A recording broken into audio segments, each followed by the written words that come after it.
Hey, it's John Lee Dumas of EO Fire, and it's The Entrepreneurial You, the show for dedicated and passionate Caribbean entrepreneurs seeking daily inspiration, brought to you by author, speaker, and award-winning entrepreneur Heneka Watkis-Porter. You must be prepared to ignite. We needed to raise capital, but our experience with local financial institutions was that they were cautious and slow to act, and interest rates were far too high. We had real concerns about financing our business through outside equity investors and the possibility of interference. Could we get a fair valuation for our business? We had our own ideas about the business and its value. Should I go the traditional route of bank financing, or should I try the Jamaica Stock Exchange? So we made a call and experienced transformation of our business through conversations. I'm John Mafood, CEO of Jamaican Teas, and we're listed on the Jamaica Stock Exchange. Give us a call today at 876-967-3271 to begin your transformation through conversation. We want to see your company listed on the Jamaica Stock Exchange. Coming up on this episode of The Entrepreneurial You. Obviously, one, communication is key, right? If you can't communicate your intent, your vision, what you want achieved, it's going to fall apart. The other thing is being present, being seen. You got to be able to show that you can do whatever it is that you demand your people. And I went extremely far with this. So when I was that transport platoon commander, my job isn't to drive vehicles. It's not to get in a truck and drive the truck. But I did. I got into every piece of equipment that we owned, and I operated. Why? So that I had an understanding of what my guys would go through on a daily basis when they were operating that equipment. How difficult is it to actually move a semi, a tractor trailer that has a tank loaded onto the back of it? How difficult is it to move a bus, a refueling truck, up here in Canada, a snow plow, right? How difficult are those tasks to actually achieve? So that gives me actually a greater fidelity when people come to me like, oh, we need this piece of equipment for this reason. I actually understand quicker, and then that shortens those timelines.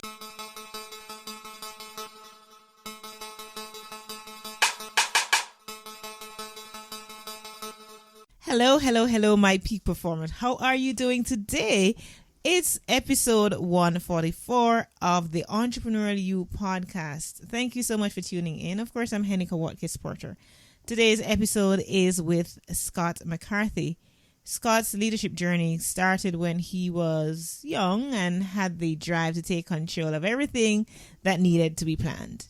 Transferring these skills to the Canadian Army, Scott enrolled as a logistics officer in 2001 when he was selected to attend the prestigious Royal Military College of Canada. Woohoo!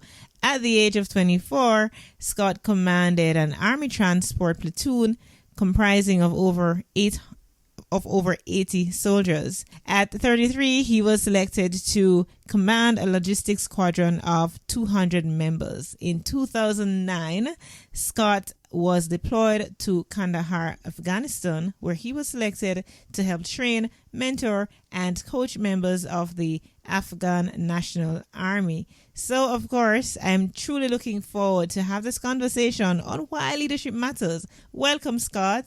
Hey, thanks for having me on here. It's great. It's an honor to be here. Absolutely. Have you ever had any Jamaican food? I've actually been to Jamaica. Oh, you have? What did you have while you were here? I was only there for a day because it was a cruise. It was stop at Montego Bay for a cruise, but I definitely had some jerk chicken. I know that. And I'm pretty sure we brought some spice back. And of course, we had to bring back some rum, right? Aha. The good old white rum. Yay. All right. So I am glad. So many of my guests, I'm finding they are having, these one-day stopovers because they're coming on cruises here. So next time you all come, you need to touch base with me so that we can connect in person, right? Absolutely. And who knows, we actually have what we refer to as operational support hub there in Jamaica. And from time to time, logistics guys like myself go down for a few weeks to a month at a time. And maybe one day I'll be one of those guys that gets to go and stay at Jamaica to take care of that place. And then we can meet up for a bit longer. Yeah. Have some rum, perhaps. Maybe if I'm allowed to. We don't know. Oh, okay. All right. So normally I opened with a quote, and I didn't open with one this time. But I want to start, I want not start because clearly I've already started, but I want to go back and to say this, that every time you have to speak, you are auditioning for leadership.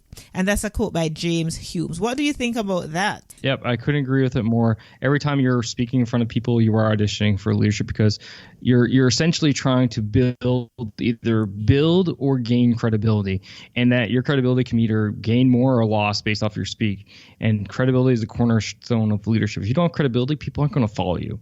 But if you do have credibility in what you say, then people are going to look towards following you. And if once you get people that are following you, you end up leading them and being able to impact their lives, make things better, more meaningful, etc. So yeah, totally agree with that statement. And how does one go about gaining credibility? Doing the right things, following up and doing what you say you're going to be doing, not actually taking advantage of situations for your own benefit, but the benefit of those that you are leading. That is the main way that you gain credibility. If you can't follow up with something that you said you're going to do, then you have to explain why, so people understand, and for legitimate reasons. It's not because you didn't feel like you're doing it. Because if you couldn't do something, it's because you lack the ability to do something legitimately. So you keep following up with this. The integrity piece has to be there so that you can build your credibility.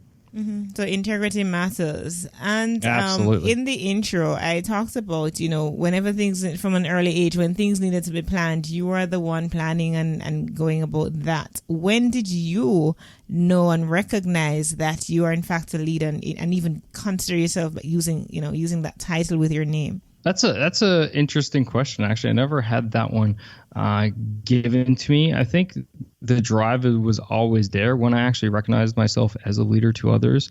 I don't know if I ever have per se. Obviously, I do now because I'm on a podcast about it, and I've commanded 200 soldiers and so on. But I think a leader just doesn't need to necessarily know that they're a leader. They just know that people are following what they're asking from them. They know that things are getting better. They're supporting their people. And that's really the main thing, right? It's not about you, the leader. It's actually about your people, taking care of your people, making their lives better, enabling them to do the jobs that they're actually there to do on your behalf.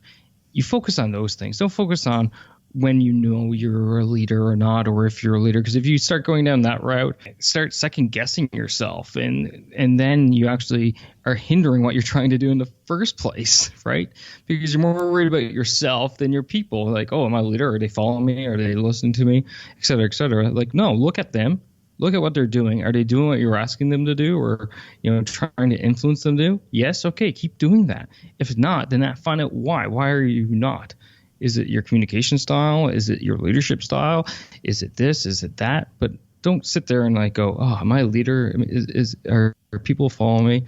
Because I think you'd actually go down a rabbit hole. I think I can draw from personal experience here. From an early age, I have been, I wouldn't say an early age, but from a very long time, I have been called a leader. And I feel like a leader. I act in those capacities, in those roles. But there are instances where for different groups, I am portrayed a different way and a different type of leader, although I am the same person. Now, I get very impatient with one particular group of people, right? And they've known me to be this impatient person, and so it drastically improves my success rate with this group. And I'm putting me on the line, and this is a true story.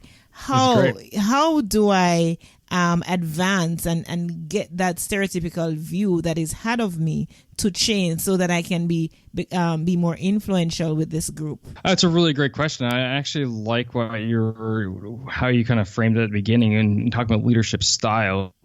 And often I get the question is, what's the best leadership style? I'll tell everybody, all of them and none of them, because you can't have the same leadership style for every single situation and every single group of people. So it's actually a good thing that you change from group to group. Now, how can you go about being more influential with a certain group? Because you end up defaulting to a certain leadership style that may or may not actually work. Well, you know what? Change it up. Try it out. Or talk to the people in the group. There should be one person in there that you can trust. 99% of the time, there's always that one person that you can trust, and that person will tell you exactly what's on their mind. There's always someone out there like that. Take that person off to the side and say, okay, why is this not getting through to you, the group? What's going on here? And you might find out that maybe it's not even you. It could be someone that's actually hindering what you're trying to achieve, or what you're saying, or the way that you're communicating to them isn't resonating with them. You're like, okay, well, if it's not if communication's the problem, what I'm saying isn't resonating with them. Okay, I just need to shift my message a bit and see if that works. Okay, it's a bit better. Let's change a little bit more and see if this way works. Maybe I got to go in a little less authoritarian and a little bit more cooperative. And you're like, okay, but still, you kind of lead them, right? Like, hey guys, I was thinking we have this problem. Here are some potential solutions. Here's some advantages, disadvantages to them all. This is what do you think, without even letting them know what you've already have in your mind, what you want to do. And you kind of gear them towards the solution.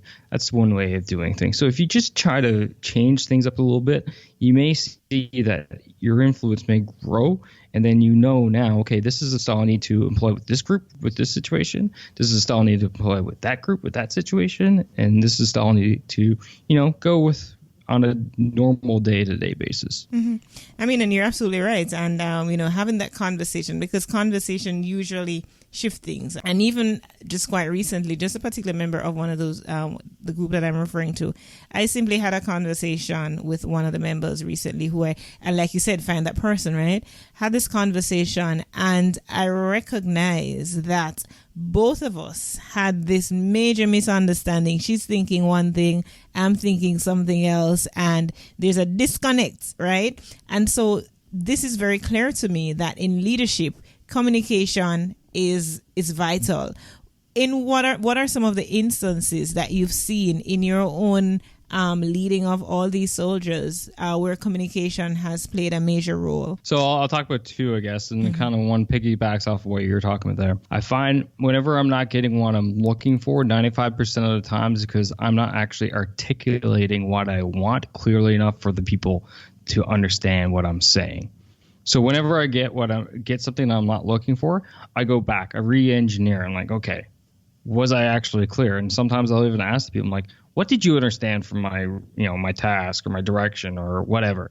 And they'll re-engineer it for me, like, okay, obviously that was not what I was talking about, because this is not what I'm looking for, right? So then it's like, I need to explain it differently to you so that you understand what is in my head. 95% of the time, that is what happens. The other times, often what you see is the telephone game, right?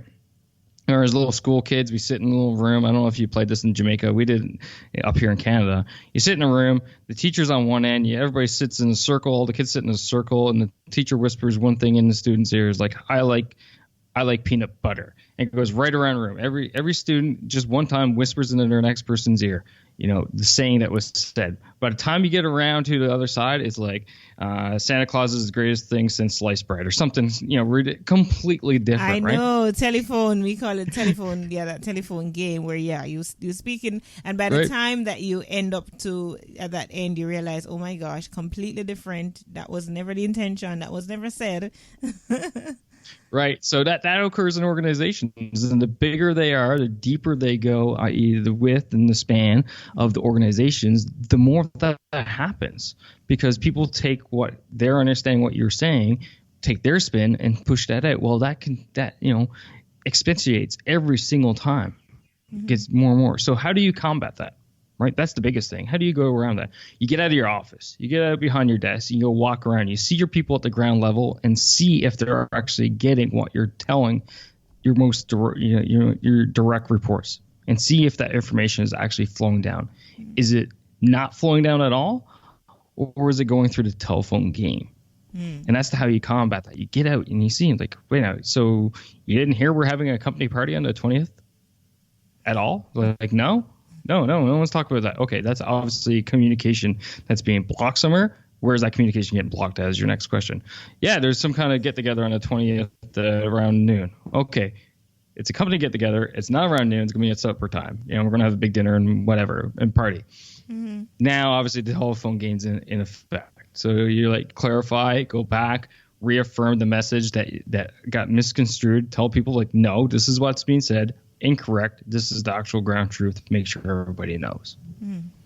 Wow. So you've spent a couple of years in the Army, And I'm sure you've had you can give me stories for days, right? You've had so many interesting stories, I'm sure.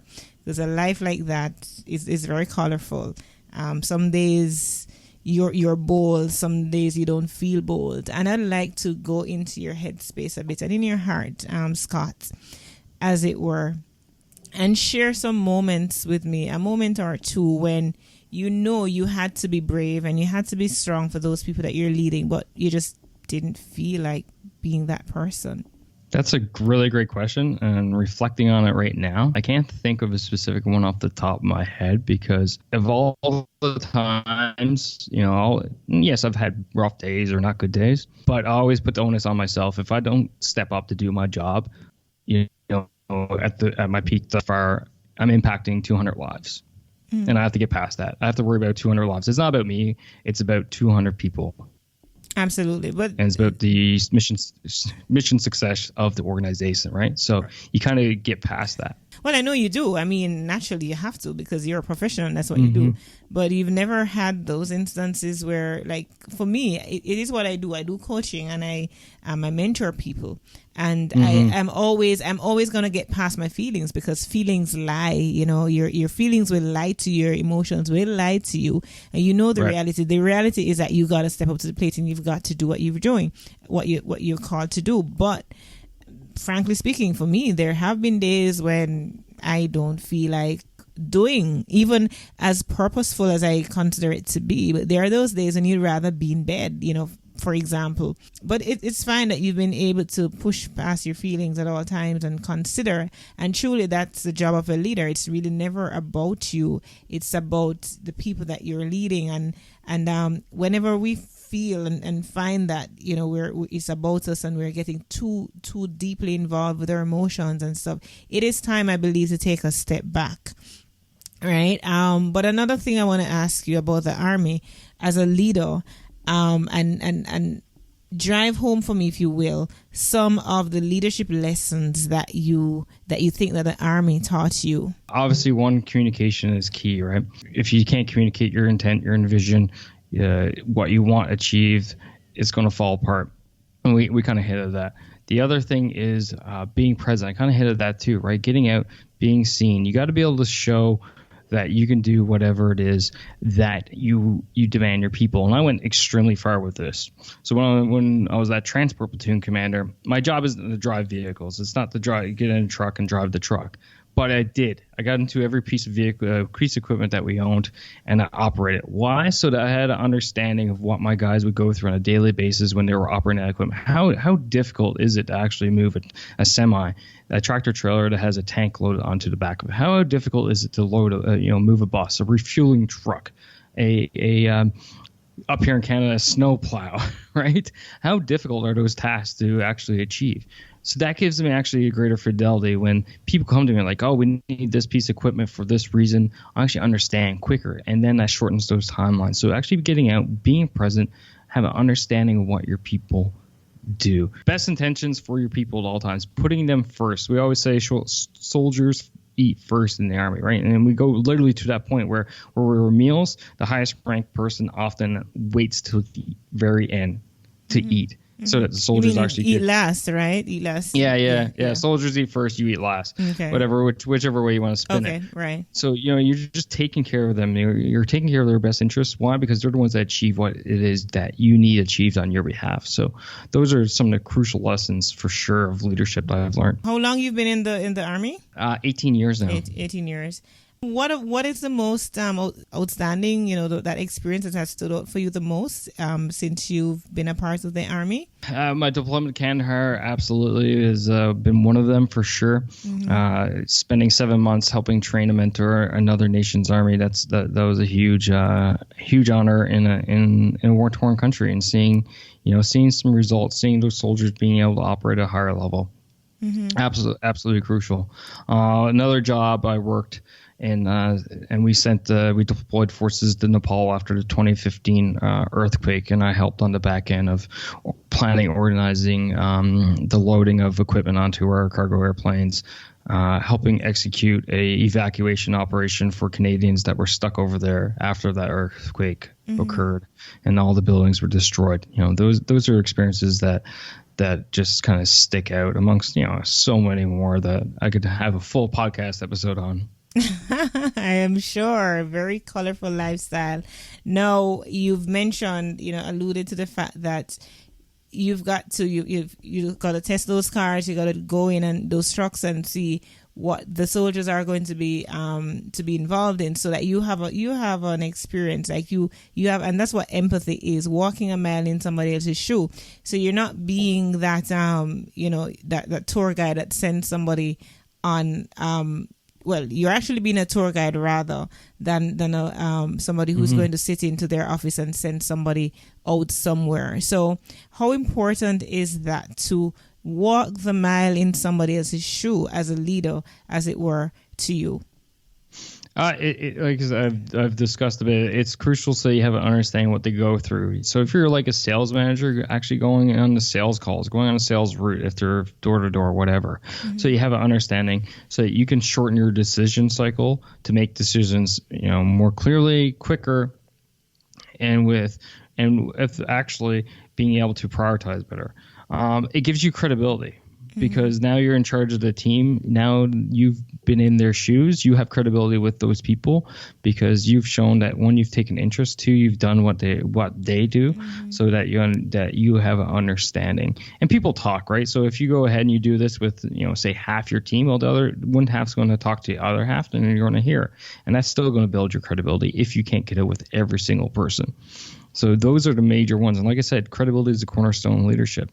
So once you build your credibility and showing people that you understand what they go through on a daily basis, and then you can go ahead and put their interests first and enabling them to do their job better, more effectively, more efficiently, inspire them because they're having that down day and you've been through their shoes, and you say, listen, I understand what you mean. Look at it this way, this context, motivate them. Then that's how you build your leadership influence even more. And of course, this podcast episode I'm titling Why Leadership Matters. And I'm going to just throw that at you. Why does leadership matter, really? I'll throw a quote back at you just to wrap this up, I guess. John C. Maxwell said, everything rises and falls on leadership. So leadership matters because if you don't have it, your organization, whatever that organization may be, maybe it's a big multinational business, maybe it's home, and everything in between, it's going to fall if you don't execute leadership. So that's why it matters. And I'm going to ask you at this time, Scott, I'm sure you have some final thoughts that perhaps I didn't get to ask you in the question, while we're doing our conversation or interview. So if there's any final thoughts that you have that you want to wrap up for us, go right ahead and share to inspire my community to become better leaders. So it doesn't matter where you're at in an organization, doesn't matter what type of organization you are, we all need leadership in our lives to make each other's lives better. It has been such a pleasure, Scott McCarthy, having this conversation with you. A necessary conversation. We all need to be better leaders. We all need to aspire to be and to lead in whatever sphere of influence that we find ourselves now. How might my community get in touch with you? Yeah, absolutely. I have my own podcast. I have my own group. So if you just search Moving Forward Leadership on Facebook, you'll find my page and my group. If you go to movingforwardleadership.com is the website. That's where my podcast show notes are. You can find me on any podcast player out there. And if you go to movingforwardleadership.com/subscribe, that's where you can actually directly subscribe to the podcast. Now, for your listeners, free gift, of course. If you go to movingforwardleadership.com/download, you're going to get 2 chapters of my ebook, The 9 Foundations of Leadership. So the first 2 chapters there for free. You just sign up and it will be emailed directly to your inbox. Oh, absolutely. Thank you so much for that. We love free stuff. Who doesn't? And my peak performers, I thank you so much for tuning into this episode with Scott McCarthy. I look forward to connecting with you next week. In the meantime, of course, I'm inviting you to join me for one-on-one coaching to create a strategic advantage, to drive your business or to improve your personal life and to have professional breakthroughs. Coaching with me will move you from stuck to unstuck. And if you are interested to sign up, just visit HenekaWatkis-Porter.com. Send me a WhatsApp message right on my website letting me know that you are interested in having me coach you. I'll be happy to work with you. Remember, you were born to win, but to be a winner, you must plan to win, prepare to win, and expect to win. Walk good.